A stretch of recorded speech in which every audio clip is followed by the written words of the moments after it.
여호수아 6장 1절부터 14절입니다. 여리고성은 이스라엘 자손을 막으려고 굳게 닫혀 있었고 출입하는 사람이 없었다. 주님께서 여호수아에게 말씀하셨다. 내가 여리고와 그 왕과 용사들을 너의 손에 붙인다. 너희 가운데서 전투를 할 수 있는 모든 사람은 여세 동안 그 성 주위를 날마다 한 번씩 돌아라. 제사장 7명을 순양불 나팔 7개를 들고 교회 앞에서 걷게 하여라. 1회째 되는 날에 너희는 제사장들이 나팔을 부는 동안 성을 7번 돌아라. 제사장들이 순양불 나팔을 한 번 길게 불면 백성은 그 나팔 소리를 듣고 모두 큰 함성을 질러라. 그러면 성벽이 무너져 내릴 것이다. 그때 백성은 일제히 진격하여라. 눈의 아들 여호수아가 제사장들을 불러서 말하였다. 언약궤를 메고 서시오. 그리고 7제사장은 제각기 7순양불 나팔을 들고 주님의 궤 앞에 서시오. 또 그는 백성에게 말하였다. 앞으로 나아가거라. 성을 돌아라. 무장한 선발대는 주님의 궤 앞에 서서 행군하여라. 여호수아가 백성에게 명령한 대로 제각기 순양불 나팔을 든 7제사장은 주님 앞에서 행군하며 나팔을 불었고 주님의 언약궤는 그 뒤를 따랐다. 또한 무장한 선발대는 나팔을 부는 제사장들보다 앞서서 나갔고 후발대는 궤를 따라갔다. 그동안 제사장들은 계속하여 나팔을 불었다. 여호수아가 또 백성에게 명령하였다. 함성을 지르지 말아라. 너희 목소리가 들리지 않게 하여라. 한마디도 입 밖에 내지 말고 있다가 내가 너희에게 외쳐라고 명령할 때에 큰 소리로 외쳐라. 이처럼 여호수아는 주님의 궤를 메고 성을 한 바퀴 돌게 한 다음에 진에 돌아와서 그 밤을 진에서 지내게 하였다. 다음 날 아침에 여호수아가 일찍 일어났다. 제사장들도 다시 주님의 궤를 메었다. 제각기 순양불 나팔을 든 7제사장은 주님의 궤 앞에 서서 계속 행군하며 나팔을 불었고 무장한 선발대는 그들보다 앞서서 나아갔으며 후발대는 주님의 궤를 뒤따랐다. 그동안 제사장들은 계속하여 나팔을 불었다. 이튿날도 그들은 그 성을 한 바퀴 돌고 진으로 돌아왔다. 그들은 여세 동안 이렇게 하였다. 아멘. 여리고는 가나안의 입구 중앙에 있어서 반드시 점령해야 하는 성입니다. 여리고는 종려의 성읍, 향기의 도시라는 뜻입니다. 크기는 약 2만 미터 제곱입니다. 1절에 여리고성은 굳게 닫혀 있었고 출입하는 사람이 없었습니다. 성문을 굳게 닫고 철통 같은 수비를 하고 있었습니다. 기습 공격에 대한 만반의 준비를 했습니다. 여리고성은 언덕 위에 축조되어 있고 성벽은 이중으로 되어 있었습니다. 바깥벽은 경사지게 되어 있어서 외부에서 기어 오를 수가 없었습니다. 외벽의 두께가 1.8m, 높이가 9.2m, 안쪽 벽과의 공간이 4.6m, 안쪽 벽의 위에는 집들이 지어져 있었습니다. 라합의 집도 그런 집이었습니다. 여리고성이 무너져 내릴 때에 바깥벽만 무너져 내렸습니다. 그래서 이스라엘이 터들어갈 수 있었습니다. 내벽은 그대로 있어서 라합이 살 수 있었습니다. 여리고성은 사람의 힘으로는 무너뜨릴 수가 없었습니다. 여리고 함락 작전입니다. 3절부터 5절에 하나님이 명령하시고 6절부터 14절에 말씀대로 실천했습니다. 3절에 군인들이 6일 동안 날마다 한 번씩 성 주위를 돌아라. 6절에 제사장들은 언약궤를 메고 7제사장들은 나팔을 들고 하나님의 궤 앞에 섰습니다. 나팔을 불고 행군을 하면서 여리고성을 돌았습니다. 선발대, 나팔 부는 제사장 7명, 궤와 궤를 맨 제사장 후발대 순이었습니다.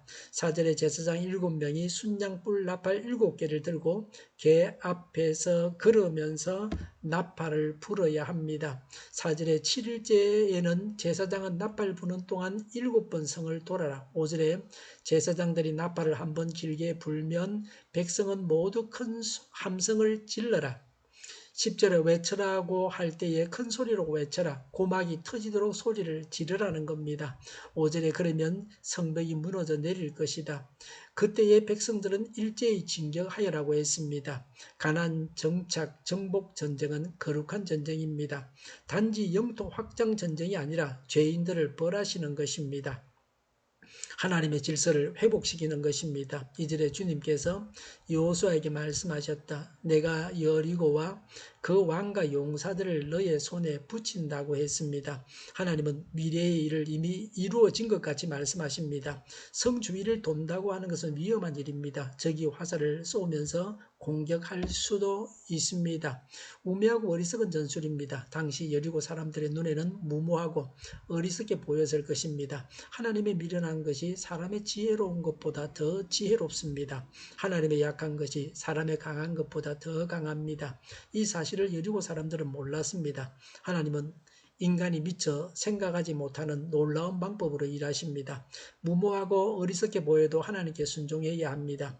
기도하고 있다고 하는 것이 어리석게 보이기도 합니다. 젊은 사람이 나가서 무슨 일을 해도 할 텐데 그냥 앉아서 기도하냐? 그런 무모한 짓이 어디 있냐고 마귀가 속삭입니다. 성을 돌게 하신 것은 백성들의 인내와 순종과 신앙 여부를 시험하신 것입니다. 7일은 기간적인 완전입니다. 7바퀴는 양적인 완전을 상징합니다. 하나님께서 구원사역을 완성하시기 위해서는 정한 기한과 분량이 차야 합니다. 계속 순종하며 각자에게 맡겨진 일에 최선을 다해야 합니다. 하나님의 말씀에 대한 자발적이고 철저한 순종만이 하나님의 은혜를 입게 합니다. 성도의 믿음은 모든 불가능을 가능케 하는 능력입니다. 하나님을 믿고 의지하는 자에게는 결코 능치 못할 일이 없습니다. 그리고 여리고 성을 돌아도 성 안에서 공격하지 못했습니다. 이미 여리고 성 안에 있는 자들은 두려워 떨고 있었습니다. 성을 지키려고만 했습니다. 공격할 테면 해보라는 식으로 성을 돌면서 위협했습니다. 그래도 대들지 못했습니다. 여리고 사람들은 완전히 기가 꺾였습니다. 심리적으로 여리고 사람들을 압박한 것입니다. 고도의 심리전이었습니다. 나팔 소리는 이스라엘에게는 하나님의 임재를 나타내는 증거요 승리의 축제를 위한 전주곡이고 여리고 사람에게는 두려움의 소리였습니다. 함성을 10절에 함성을 지르지 말고 목소리가 들리지 않게 하라. 한마디도 입 밖에 내지 마라. 잡담이나 소란을 금하셨습니다. 완전한 침묵을 명하셨습니다. 나팔 소리는 하나님의 음성입니다. 하나님의 음성을 듣고 따르기 위해서 조용히 할 것을 명하셨습니다.